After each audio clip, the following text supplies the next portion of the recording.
welcome, podcast listeners. This is Epinode, episode, damn you. This is how it's going to, I'm leaving it in because this is how it's going to continue for the rest of the podcast. This is Epinode number 176 of the Fret Talk podcast. I mean, it's Epinode number 1. We've done 175 episodes before. You are here with your host, Mr. BudgetPedalChap. You are also here with the man giggling in the background. It is Mr. Matt Coyne. Say hi, Matt. Hi, Matt. Well, hey. It's going to be one of those, isn't it, Matt? It is going to be one of those Epinodes. Indeed. I mean, it's like no other Epinode before. Quite literally. I mean, that's our podcast title, isn't it? Epinode. But Epinode 1. Yeah, that's it. Epinode 1. Epinode 1, The Phantom Menace. Oh shit, man! This is it's good.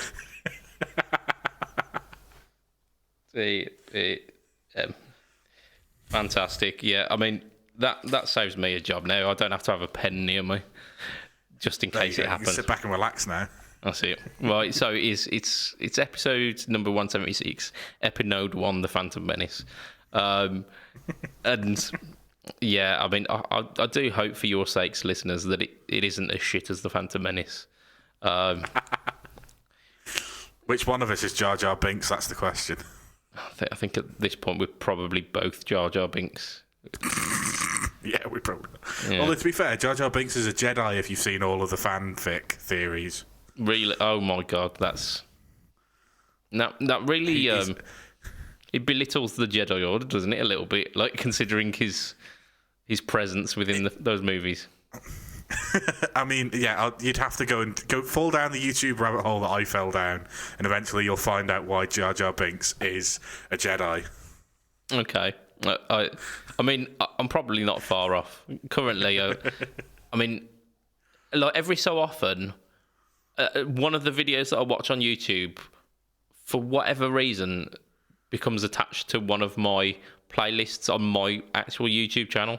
So you'll be like, oh yeah, here's like the Mosky preamp in the No Talk All Tone, and here's the vintage phaser, and here's the whatever. And then it'll just be like 5 video game bosses that killed themselves. You're like, what? Okay. Yeah, like currently, my YouTube algorithm is kicking up failed Kickstarter projects. Videos about those, like top 5 failed Kickstarter projects. Excellent. So there you go. That gives you a little bit of an insight into like my YouTube watching habits. Yeah, like you'd think, oh, it will be like Electro Harmonix' this week's newest pedal, or it'll be like, I don't know, JHS or That Pedal Show, or no, none of that.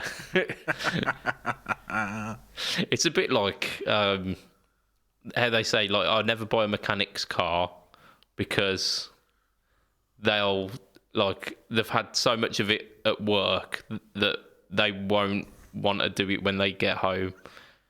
It's very much the same, isn't it? We do have our fingers on the pulse of like general current guitar news, but it's got to a point where that media we're kind of burnt out a little bit on it. And absolutely. Like, I was just gonna say, like the things that I kind of tend to keep up with these days are podcasts that are I would put in a similar feel to us, so like the Tone Jerks, where it's 80% them talking about themselves and 20% guitar. Yeah. And I find that much more interesting than, like, as much as, like, I'd love to watch the 2 hours of That Pedal Show, or is it 3 hours now? Because they do a 2 hour and a 1 hour, don't they? And I'd love to sit and watch that. I haven't got time to sit and watch that, and I get enough guitar stuff as it is. Just it's still on my Facebook feed just because of the shit I've liked over the years. Oh yeah. Like every so often, I'll get a glimpse of what the missus' Instagram or Facebook looks like, and I'm like, where the fuck's the guitars gone? Like, where's the constant barrage of guitars? Why is it all just like baking and weight loss stuff? Like, what is this shit? But no, Yeah. apparently Facebook tailors itself to different people, and I am not the centre of the universe, so sorry. Well, that's inconvenient, isn't it? Exactly that. Yeah, so I mean, my Facebook is very much the same. Like Facebook and Instagram is very much kind of guitar centric. So when I get on YouTube, it's a case of hey, let's watch stupid shit, and it's a lot of kind of retro gaming recently because lockdown has done that to me.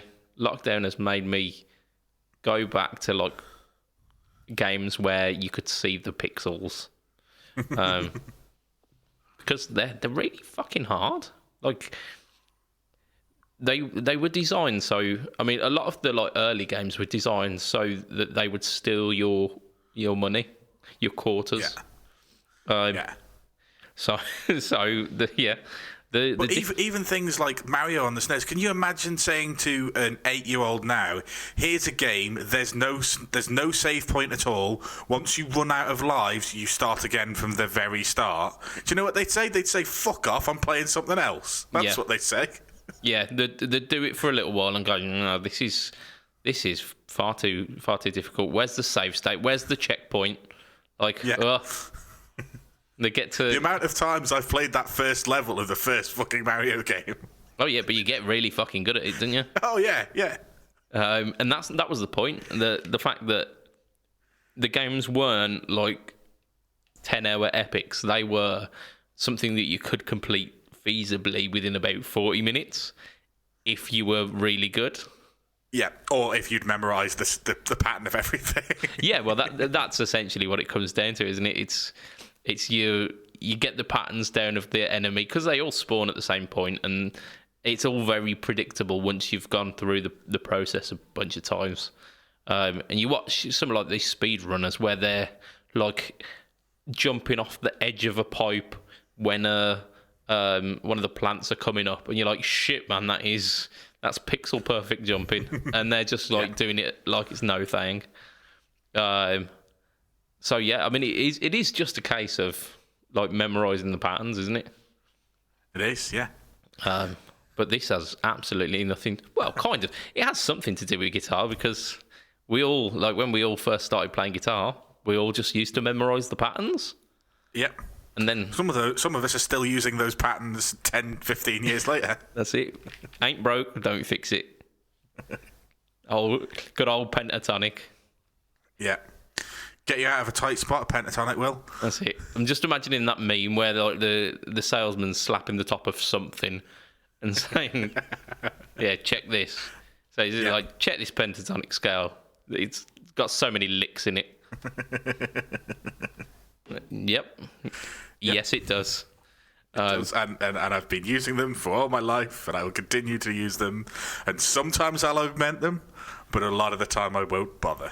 Yeah. Because they sound great.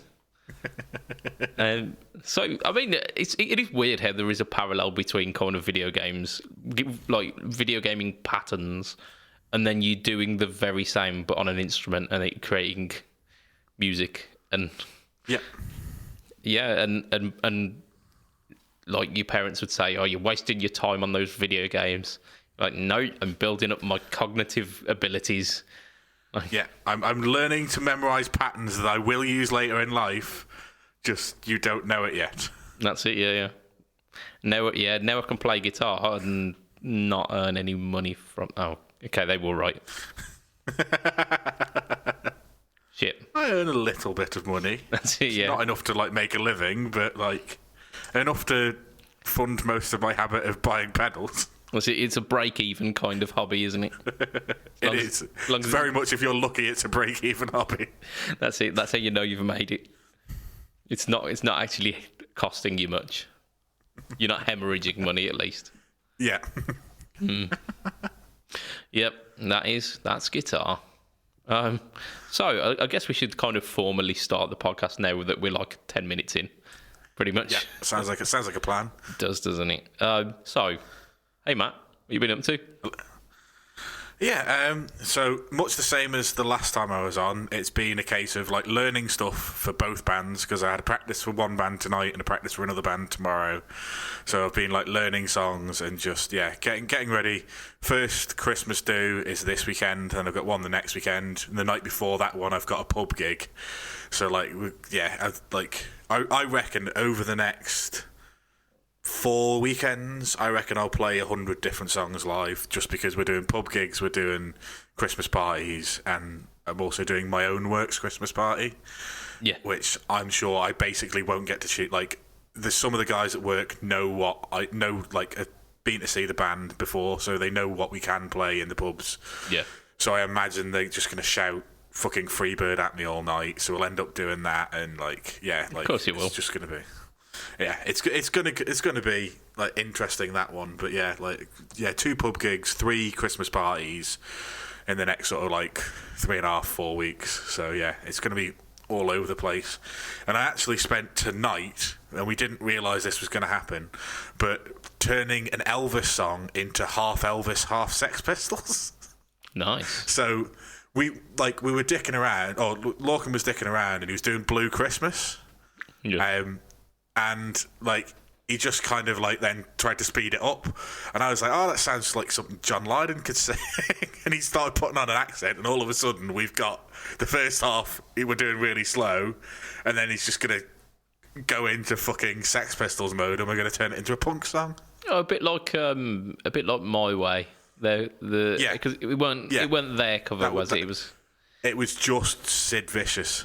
But that had a slow start. It was. Yeah, brilliant.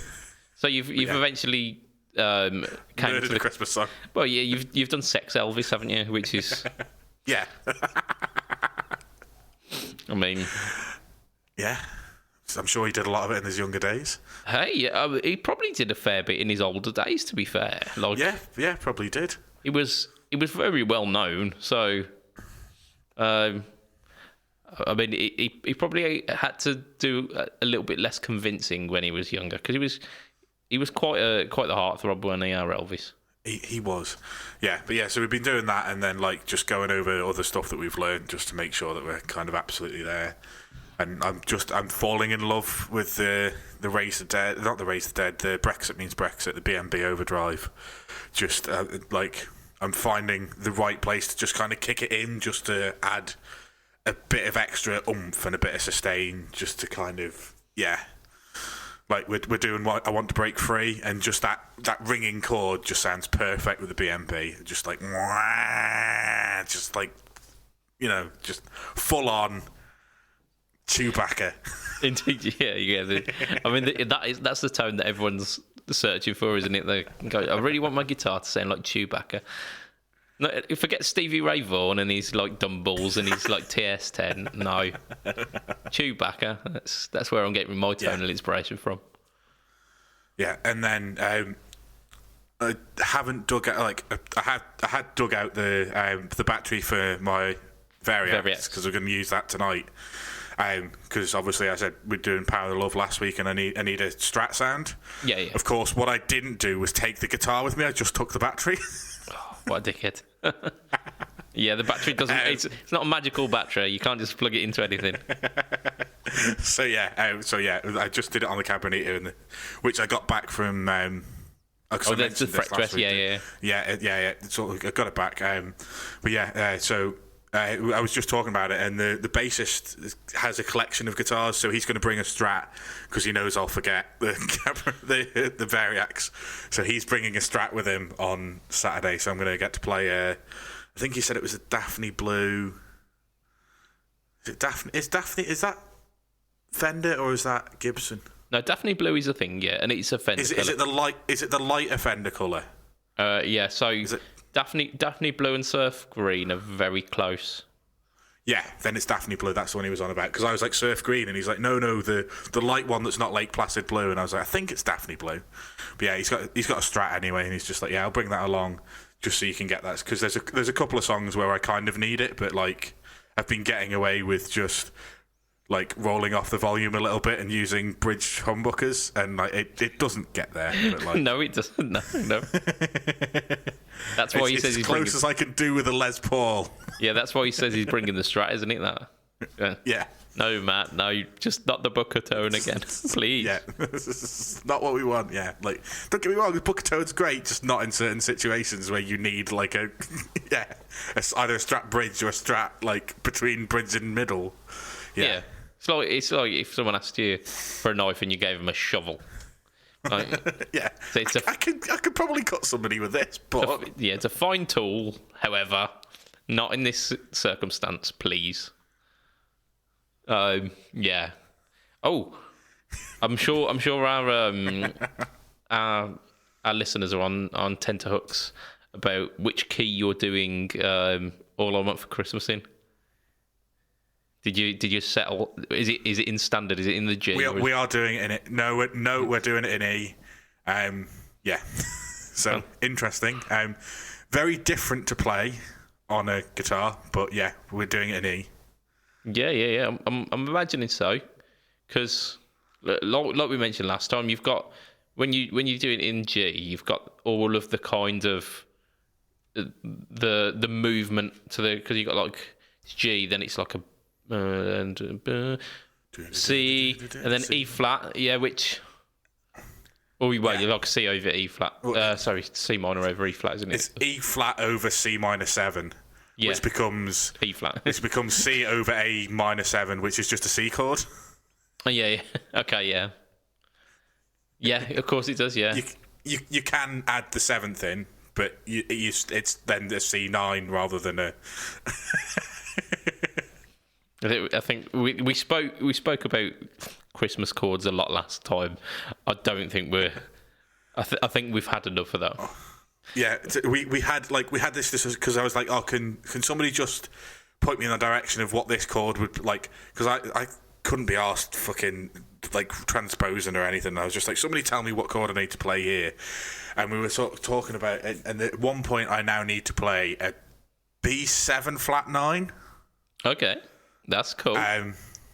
Which obviously is a B7 but with a C over it, but not over it, under it. Like, yeah, find a C, and I was like, right, okay, I can roughly kind of, sort of, I think I'll find, yeah, okay, it's over there. And I was like, yeah. And the bassist and the drummer were in the chat going, what the fuck are you talking about? Hey, yeah. Yeah? Is it a root note? Do I hit the big one? Yeah. Or the little one? Or the big metal one? Yeah, just... And then, yeah, for half of them, I was just saying, right, if the bass is playing the root note, I'm not going to bother with these fucking augmented chords with different root notes. I'm just going to play the chord. Yeah. You pretty much you and the bassist assume the role of one keyboard player, don't you? Like you take the bottom end, I'll take the top end. We're sound. Yeah. So yeah, that's what we're doing. Yeah, it's when you get those horrible stacked chords where like keyboard players play like a C in the one hand and like a D minor in the other, and it ends up being like a 13th chord. Like, no, I've got 6 strings. Like, that ain't happening. Yeah, I can play a 13th chord, but it's going to be missing some of the middle notes. I can play the root notes. I can play the root of the chord with a 13th. That's not a 13th. You get chord, 1 and 13. Yeah, and you can choose one of the other tones within that chord. Yeah, I can play either a 5th or a 3rd, maybe. Yeah, if you're lucky. But yeah, anything beyond that, no, go screw yourself. Get a keyboard player. Yeah, we're lucky enough to have a keyboard player. Well, there you go. Yeah, so I assume the keyboard player is doing a lot of heavy lifting on the bigger songs. Yes, yeah. Very much so. Good, and as they should. That is their job. Yes. So yeah, good stuff. I've just looked at the time. We're 20 minutes in already. Shit. Yeah, be right. She be right.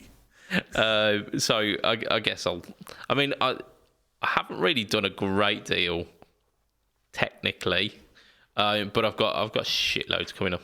In fact, actually, yes, I have. I've edited an entire series of pickpocket videos.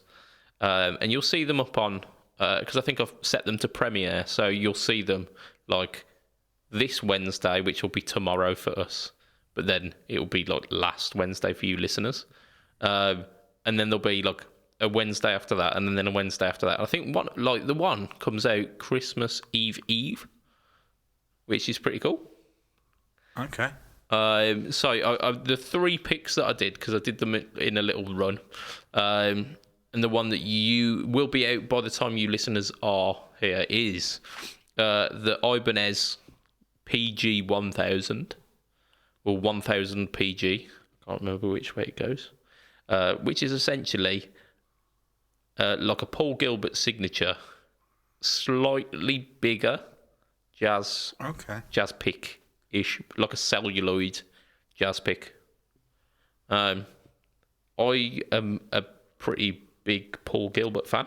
I especially when I was younger, I went to see him a couple of times doing like solo stuff. I saw Mr. Big perform twice. So like safe to say, pretty into Paul Gilbert. So I bought a couple of Paul Gilbert picks. Needless to say, they didn't instantly transform me into a shred genius, which I almost asked for a refund, but considering they were like £5 or something, I let it slide that one time. So I bought a few of them actually. I've got a few different colours, but because they kind of match some of his signature guitars as well. There's a blue one with pink writing, which is like his original PGM 100, I think it was. And then there's like the white and black one, which is the more current one, and then the red and gold one, which was the one that I do the demo on, which is one that was in the like mid 90s. So they're all like kind of throwbacks to the different colours that he had, his PGM signatures, which is really cool. But I thought I'd give it a bit of a demo, and that's what we've got this week. I'm not going to give away the secrets of what it sounds like and the tone, but generally it's a bit bigger, like a bit bigger of a plectrum. Yeah, it's a bit bigger than I'd usually go for, because I'm very much like a jazz 3 player, and anything bigger than that feels a bit cumbersome to me. Yeah. Unless it's Yeah, carry on. Yeah, sorry. I'm the same. Like, I can't use the big stubbies anymore. I used to use the big stubbies, then I went to the little stubbies, then I went to Jazz 3, and now I can't use the big stubbies at all. The only time I can use a big pick is if it's soft and I'm playing acoustic and I don't want to take my fingernails off. Yeah. Yeah. I always end up taking the cuticles off my nail. Yeah, that's what I mean. The back of your fingernail. Yeah, the cuticles. Yeah. I hate. Yeah. So yeah, on an acoustic, I will use a big soft pick and have it out quite a way, so I don't have to have my hand right next to the strings. Yeah, it's a bitch, that, isn't it? Yeah, I've been there before. I've actually ripped them open before. Normally when people bleed on the guitar, it's their left hand. Not with me. I'm always ripping my fucking cuticles off and fucking bleeding all over things with my right hand. Yeah, standard. I've done that when I was younger. I tend to be a bit more reserved with my picking hand these days. And it's been a long time since I've played an acoustic, so I can avoid it. But I imagine that I probably would be very similar, where I'd be ripping the cuticle off my index finger. Yeah, that's all I do. I've semi-moved in with the missus, so I've only got an acoustic guitar there, because it's a bit inconvenient to play a valve amp, which is all I own at this point. Yeah. In the house. So I was like, yeah, I've got an acoustic, but every time it's quiet and I'm just strumming away, I'm always worried about taking fucking fingernails off or cuticles or just I mean, nothing kills the mood than a weeping finger wound, does it? Yeah, just fucking. Oh, sorry, I've just sprayed blood all over the bedroom because I was trying to stay out of your way in your bedroom, but yeah, now there's blood everywhere. Yeah, sorry, I did a stupid. So I mean, we got that, and then the following week, which will be out in 2 days for you guys, is a Timbertones pick that I thought was it was like a plastic. Apparently, it's bone. It's buffalo horn. So not quite bone, but like still. I mean, it was the only thing that I could see that looked very similar on the website, and it's been about 3 or 4 years since I ordered them. So I've got to assume it's the buffalo horn. Buffalo horn. Yeah. And it's so it looks like a kind of dense plastic, like a shiny plastic. And it's like jazz, a little bit bigger than a jazz, a little bit pointier as well. The point is a little bit more extreme, and that trips me up a little bit because I'm really, really used to the jazz. I've been playing it for it's got to be probably the best part of a decade by now. I've been playing the jazz pick. I moved to jazz about 5 years ago and never went back. Like I say, I've been on the little stubbies for about 3 or 4 years, and I actually used to really like those. And the only reason I played a Jazz 3 is because somebody went, "Oh, these are the standard picks now," and I'm like, "Must be crap. Like I know better. I've been using these. I know better. These are great." Played somebody's Jazz 3 and was like, "This is so much easier." Well, this is my new pick. I was found with the little stubbies that they were very prone to slipping because they're almost domed in their top, whereas the Jazzes have got a flat top and raised writing. It almost works as a grip. So I found that was and the stiffness wasn't an issue because they're rather inflexible, aren't they? Yeah. But there you go. And then the final one, the one that comes out Christmas Eve, which I'm not entirely sure if we're going to have a cast between now and then. So who knows? But that's the Trident's Purple Heart. So I actually did a bit of research and found out the actual wood name for Purple Heart. Like it's got a proper name. So I mean, it's worth watching the video just for that. Fair enough. But yeah, I love wood picks. So, spoilers, that one's going to be good. And yeah, I've as well as like picks, which I know can be a little unexciting. I'm getting into it a bit more now. I've got some mental pedals coming up.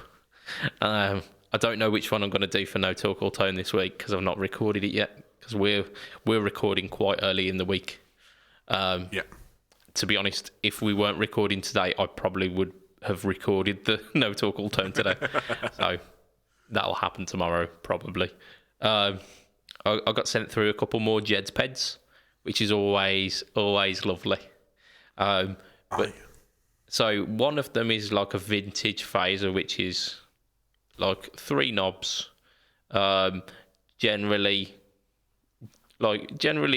pretty much what you expect for a phaser. Very, very nice sounding, very, very big boxed. So I'm leaning towards that one this week because it's number one, it'll be easier for me to do. And I really like phase as well. So I'm kind of leaning towards that. And the other two, so I've got a Fuzz Factory with more knobs. So I've never played a Fuzz Factory before. And they've got 5 knobs, haven't they? The Fuzz Factory. Yeah, I believe so. Yeah, like 2 of which are like a standard fuzz face knobs, like your gain and your volume. Then you've got stuff like stab, which I don't know what that means. Comp.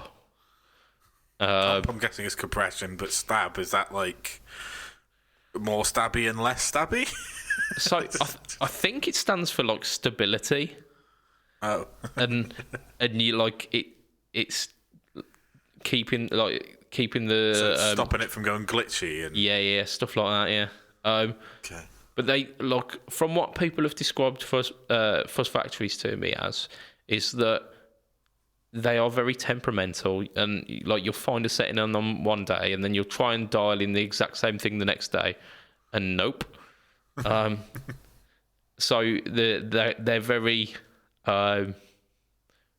very finicky, because everything, like literally everything within the circuit, is on a control rather than a set parameter. But because of that, they've gained a massive following, because they are just a little box of fun. So add 2 more controls to that, and then you get this one. I plugged it in for a little bit and got some what I've described to Jed as a dying Atari. So there you go. Take from that what you will. Glitchy and 8-bit. Yeah, like just like almost like painful screams of digitalness.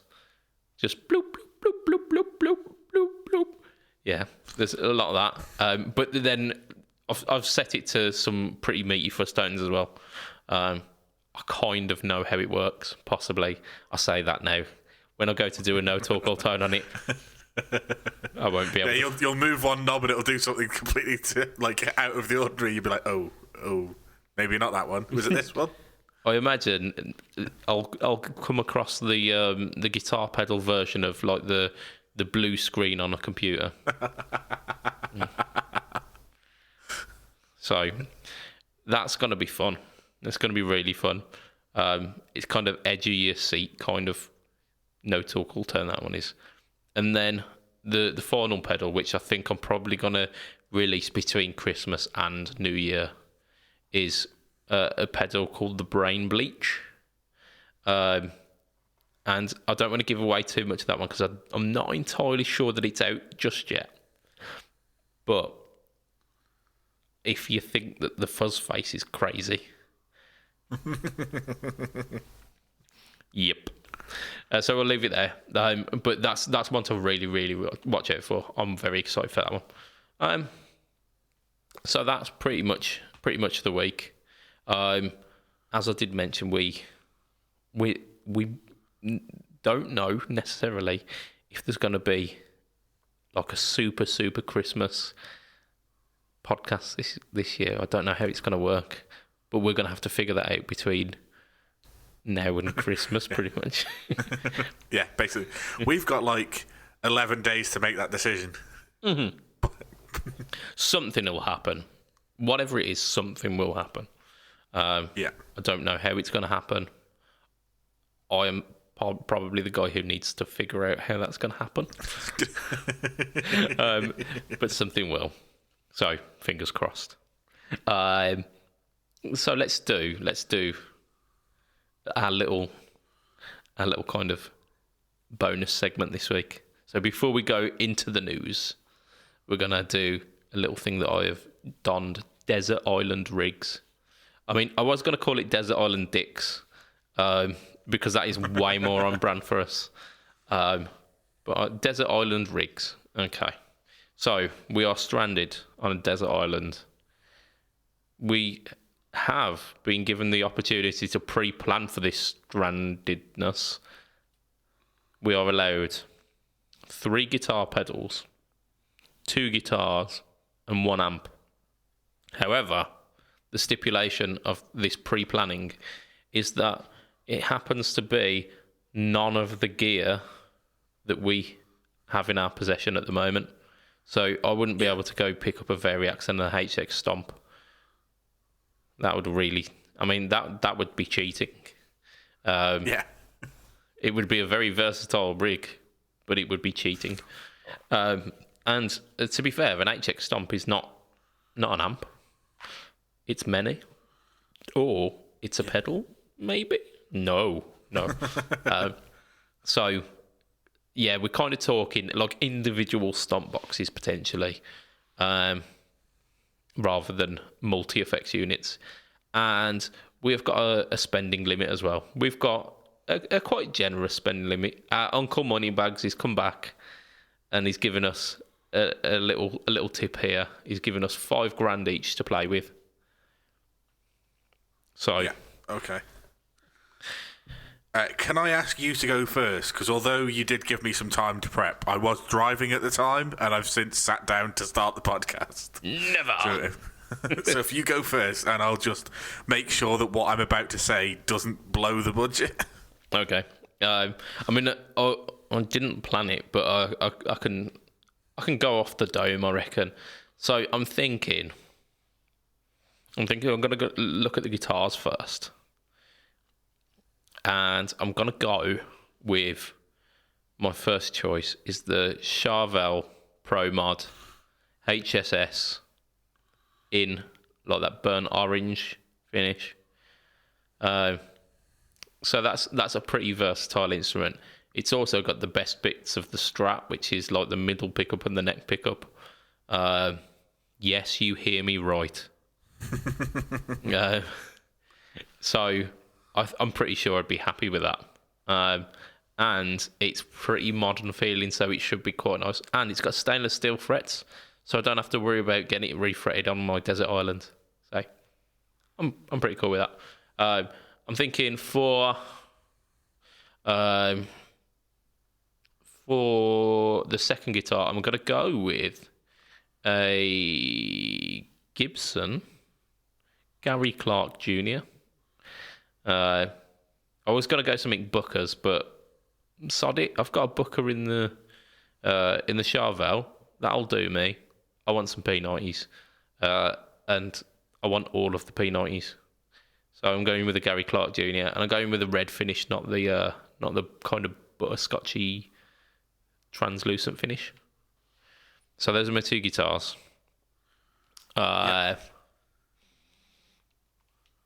Pedals. Right. This is. I'm sad now. Can't have the mojo. I mean, you can. Yeah. Oh no, you can't. No, you own it. No, you can't. Oh God. I own it. Yeah. Okay. I own it more than once, so I definitely can't. Right. What I'm thinking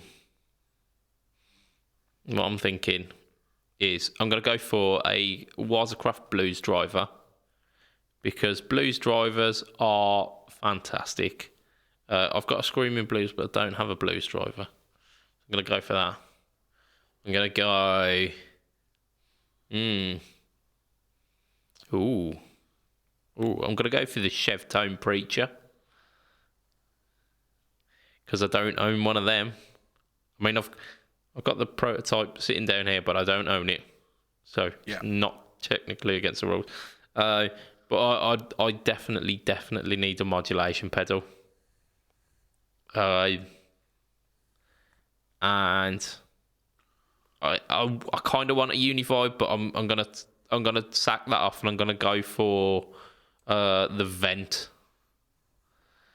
Because I think, like, generally speaking, so we're probably talking about $1,500 for the Gary Clark, about $700-ish for the Pro Mod. Yeah. So we're talking two and a bit. With the Preacher, the Blues driver, and the Vent, I'm probably about $3,000-ish now, roughly. So I've got about $2,000 to play with an amp. Fantastic. Yeah, not bad at all. You know what, sod it. I'm going for an AC30. I won't have any neighbours. I'm on a desert island. Yeah.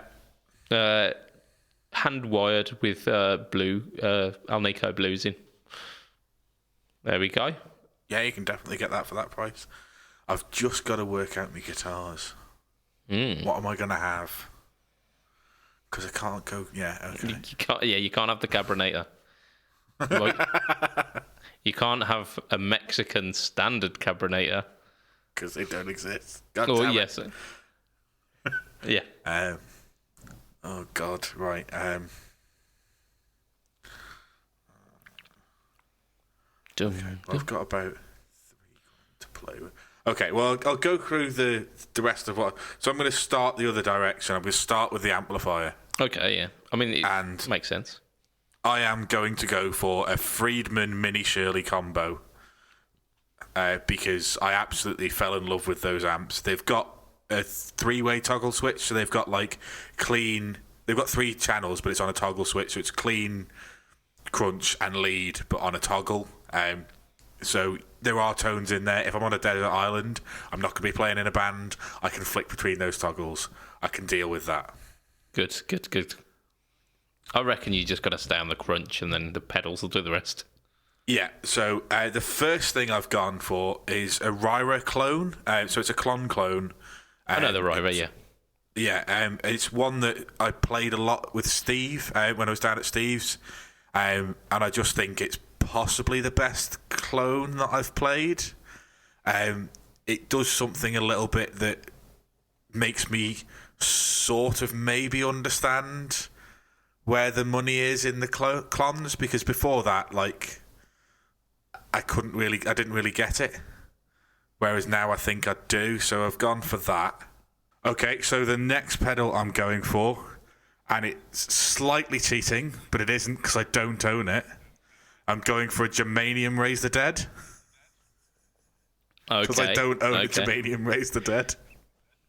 So it's slightly cheating. But yeah, I'm going for that. And the third pedal, well, obviously, Germanium Raise the Dead speaks for itself. Raise the Dead pedals are fucking incredible. This is just the Germanium version. I'm sure it'll sound incredible. I can brighten it up with the Ryra if I need to. And then the last one I'm going for, probably a little bit controversially, I'm going for a Strymon Flint. So I've got tremolo and reverb. So I've got a modulation of sorts, and I've got my reverb, which, you know, I'm a reverb person. Yeah. So I'm going with that. That is my rig. That comes to about 2,300 quid. So I've got a fair chunk of money to play with. And I think what I'm going to do is I'm going to go for a HSS American Professional. Okay, yeah. Strat. So that I've got a humbucker and the neck Strat sounds. That kind of gives me the versatility to just pick whatever I want as my other guitar. And I think what I'm going to do is just go for, I can't remember whether it's player or performer, but there's a Telecaster around the like £900 to £1,000 mark. Yeah. So that will be my other guitar. I'll have a Strat with a humbucker in the bridge to do the rock stuff, Strat neck and middle pickups, and then a Telecaster. And that's what I'm going to go with.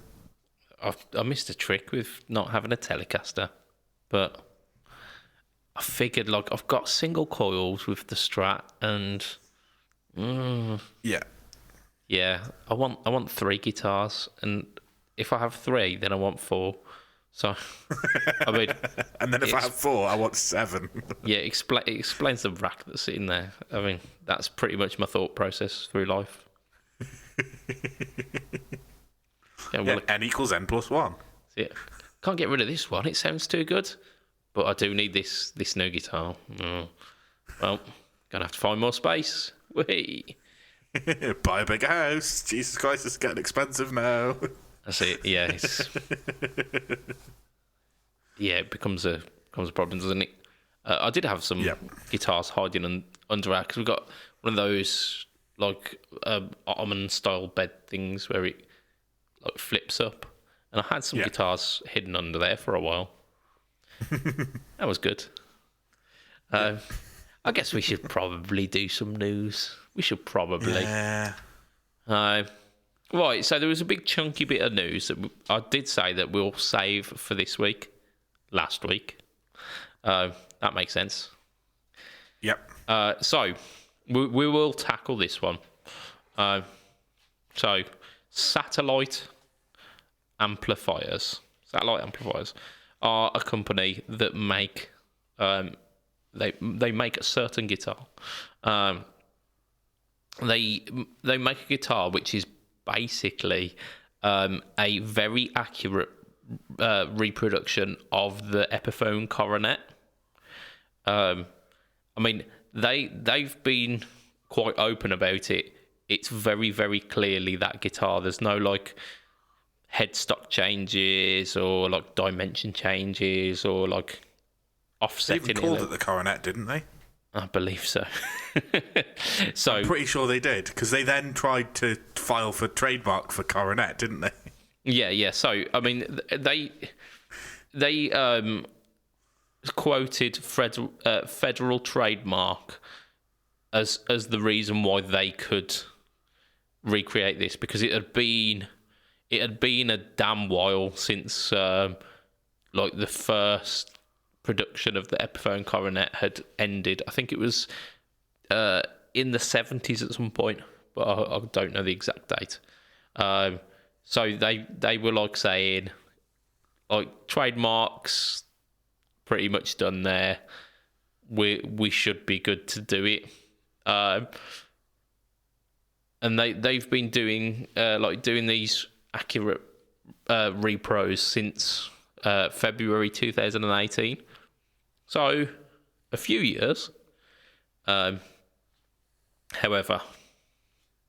Gibson, they went on the warpath, rightly and wrongly in some cases, like with the Dean one. I think no one was backing Gibson with that.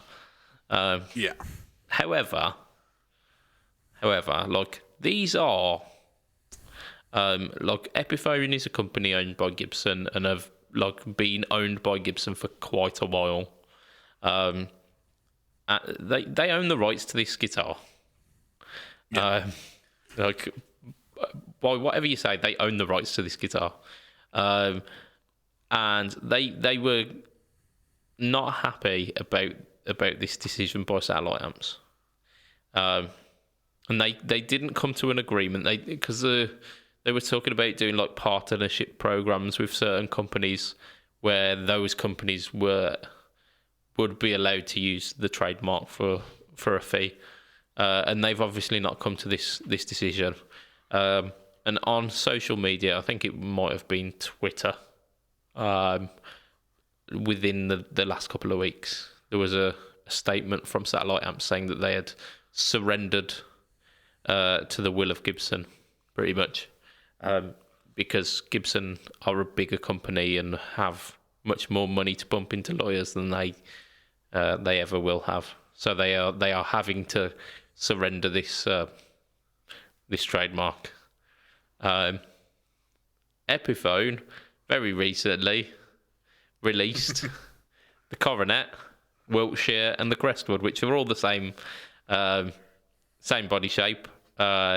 You've got the single pickup, like the single P90, the dual P90, and then the dual mini humbucker version. Yeah. In those names respectively. I couldn't tell you which one was which. I think the Coronet's the single coil one, but yeah, or at least the original. Yeah, was a single coils, wasn't it? I think. Well, yeah, it was a single P90, sorry, which technically is a single coil, but yeah. I mean, it's a single coil. I was just having a look here. So the original run was 59 to 1970. Oh, there you go then. And then they had reissued them 1990 to 1999. So it's not like it's forever ago that the Coronet has been sort of gone. Like it was last produced by Epiphone in 1999, and I don't understand why you think a direct copy is okay. Like, I understand that a similar looking instrument, and like you look at some of the V's that are out there and some of the Explorer shapes that like slightly changed, and obviously the companies changed the headstocks because that's what they were told when they had all these lawsuits in the 70s. The lawsuit said you can't copy the body, like you can't trademark a body shape, but you can trademark a headstock. So, but the Solar, or whatever they're called, Coronet, was an identical copy, yes, and they called it the same thing. I don't know why they think they've got a leg to stand on. They say they're backing down to the legal might of Gibson. No, they've realised that they're going to lose thousands and thousands of pounds. Yeah. I don't think there's a great deal of recourse that can happen on this. It's a pretty.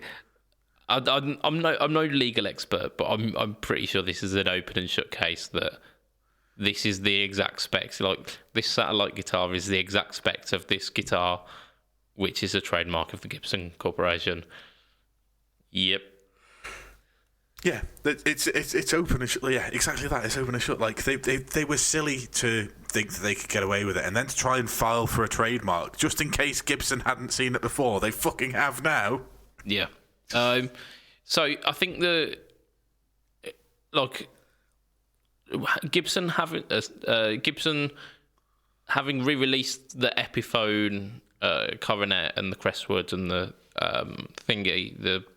Wiltshire was quite a power play on that behalf, and they're being released at a budget friendly level, and I think if there's a market for these, there's also a market for someone who wants the premium version, which I believe the satellite amps was.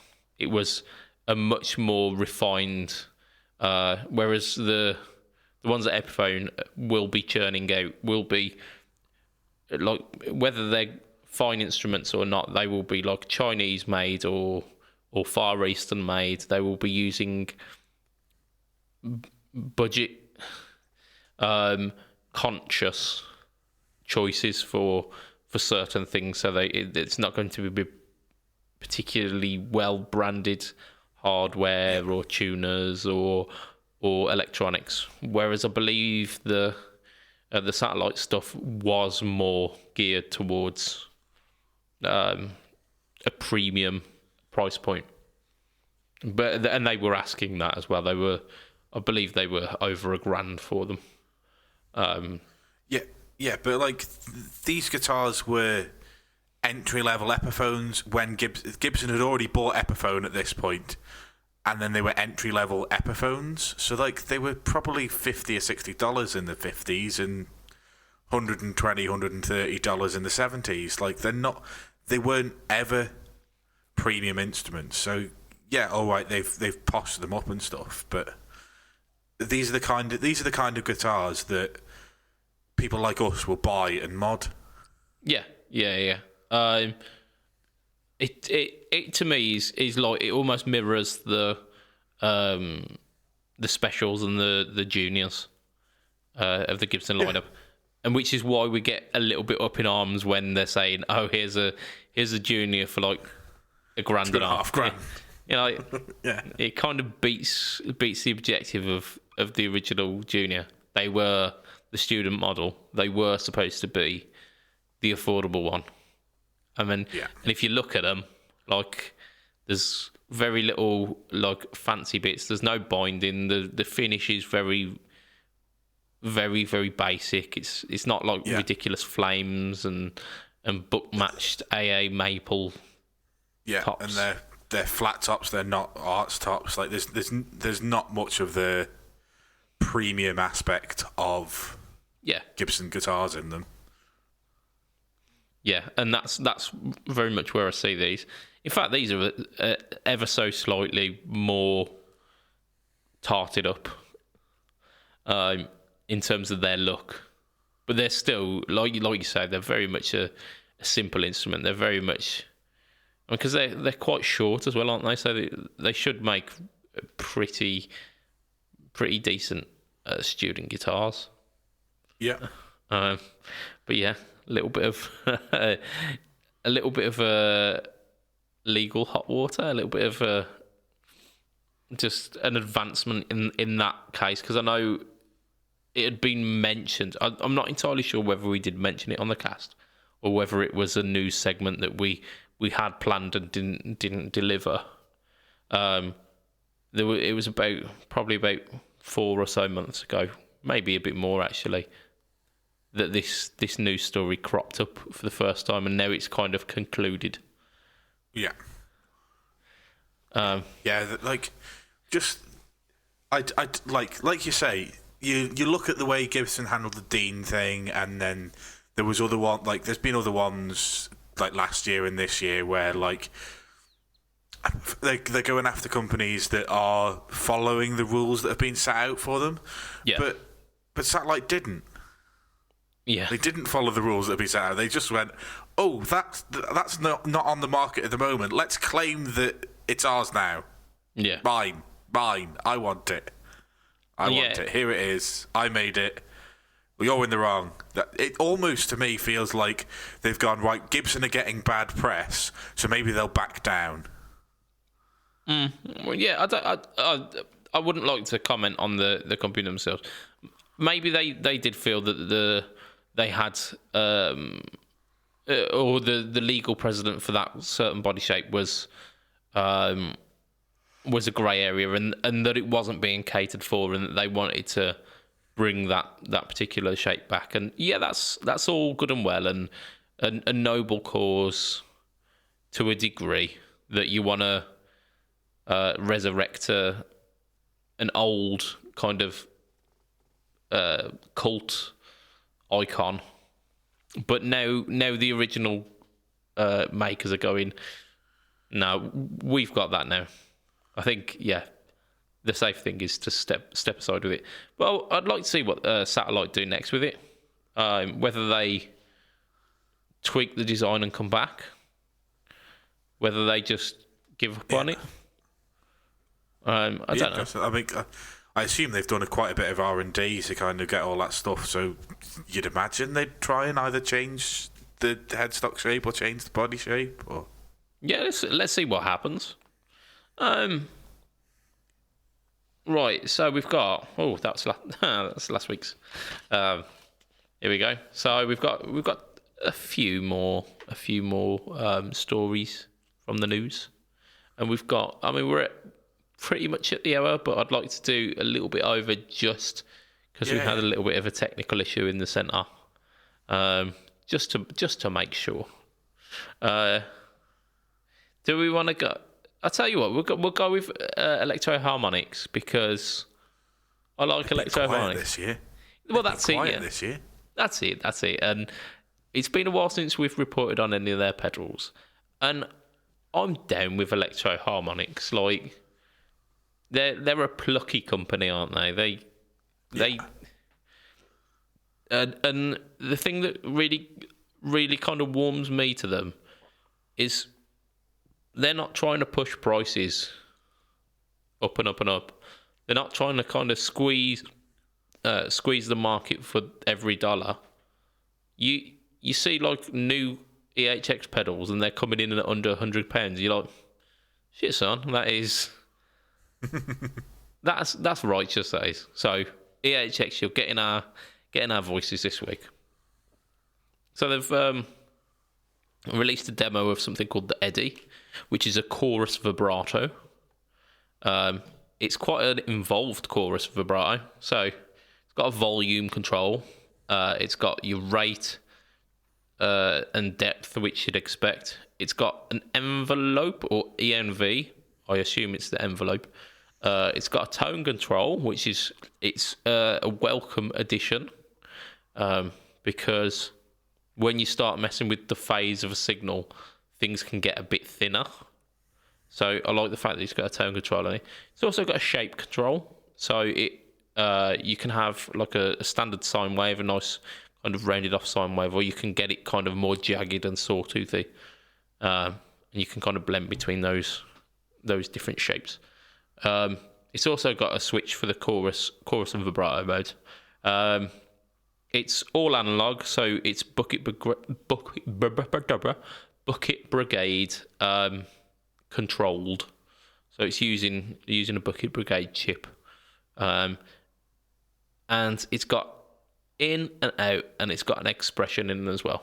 So for those who like that kind of thing, I'm personally not too sold on like expression pedal control, but yeah, I'm just having a look. It's got a 3-way toggle on it as well, so you can either control the depth, the rate, or the envelope control with the expression. Like, I'm not sure if that makes any difference to anybody who's like it's. I mean, I'm not an envelope filter vibrato chorusy person, but I mean, I absolutely dig wibbly wobbly sounds, and listening to this, it was pretty cool. I was digging some of the tones that they were getting. It's like standard EHX video. Very, very well done. Very versatile as well. The musicians, they get to do the demo, so I'm really cool with that. All of that stuff, brand new chorus vibrato pedal, 99 quid. Yeah. I mean, you can't argue with that, can you? You can't, especially as it's like it's a new product. It doesn't look like anything. Like, obviously, I'm not in the market for wibbly wobbly things, but I don't know anything on the market that does quite this. Yeah. I mean, the gripe that I have got with it, and I spoke with you about this before the cast, didn't I? Is that a lot of modulation effects really kind of open up when you can use them in stereo, and something like this would have been an ideal candidate for stereo, but unfortunately it doesn't look like it's been added, unless it's over TRS, but I don't think it has. Yeah, it doesn't mention it in the write-up of this pedal that I've got here. I think they'd kind of make a deal of it if it was going to be TRS. Yeah, so I mean that's the kind of one drawback, but considering the price point, it's one of the things that they'll let fall by the wayside. It's nice to just hear back from Electro Harmonics. I think like they've been suspiciously quiet this year. I mean, for obvious reasons. It's been a bit of a mental year. And I imagine that they couldn't get to the office, which is where I imagine Mike's just sitting on a chair somewhere, just shouting out random pedal combinations and says, "Go make it." But I don't know. It's good to see them back. It's good to see them back. Would I buy it though? Would I buy it? I don't think I would. Really? I don't think I would. It's right up your street, though, isn't it? It is. It is. I think there's too much going on with it for me. Fair, yeah. I think I'd get lost within the controls and the lack of stereo. Although I don't use it necessarily all that much, I think the option. Yeah, the option kind of just grates me a little bit, but it did sound really good, and yeah, I think we should probably wrap up the cast there because I'm quite mindful that both of us have got a bit of early work tomorrow morning. It's becoming a little bit later, so it is. So let's wrap this up. We can save the rest of what we've got just in case we do have to do a mega cast. Indeed. Well, the mega casts tend to be like a roundup of the year, which again isn't going to last very long because fuck all's happened this year. But hey ho, we'll see what we get, what we come up with. Anyway, so thank you, listeners. You are the reason why we do this, and if you've made it this far, you are awesome. You are extra awesome. And a special shout out to our Patreon backers, who are as follows: Mr. Andrew Bimson, Mr. Adam Yeomans of Chef Tone Effects, Mr. Doug Christ of 37 Effects, Mr. Joseph Richardson of Joseph Richardson Music and Abstraction Band, Mr. Hugh G. Rection, a friend of Mike Oxford. Of your pants. Yeah, there we go, yeah. You've knocked me off my train of thought here. Who else do we have? We have Mr. Ben Fletcher of Fletcher Pickups, and we have Brian Gower of the Toe Jerks podcast. Yeah. And for as little as $2 a month, you can be one of those people. You can be. I believe in you. You can do it. If you go patreon.com. You can do it. Yeah, bite his fucking head off.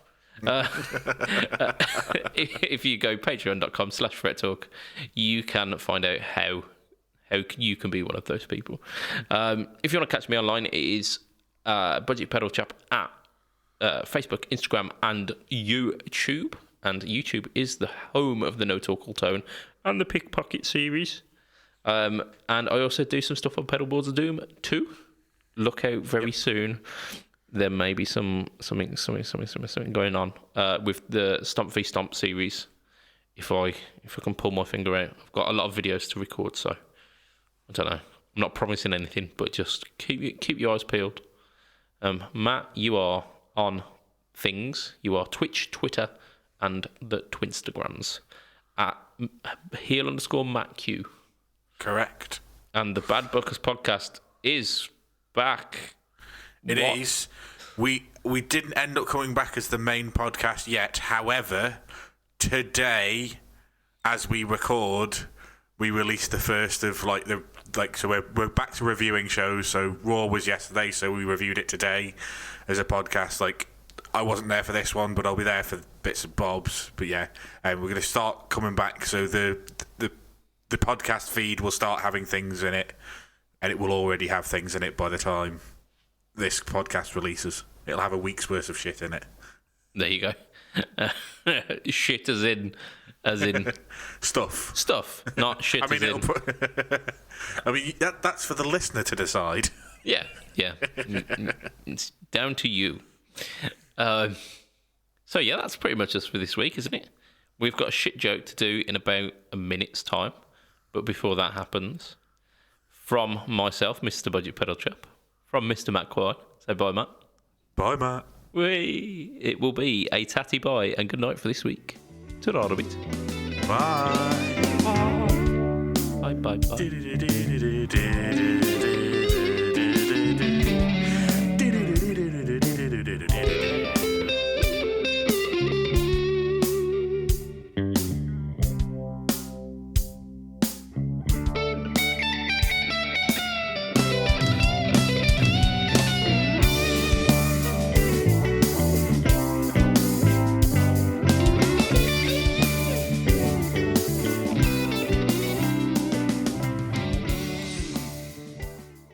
Why did the baker have brown on his hands? I don't know. Because he needed a poo.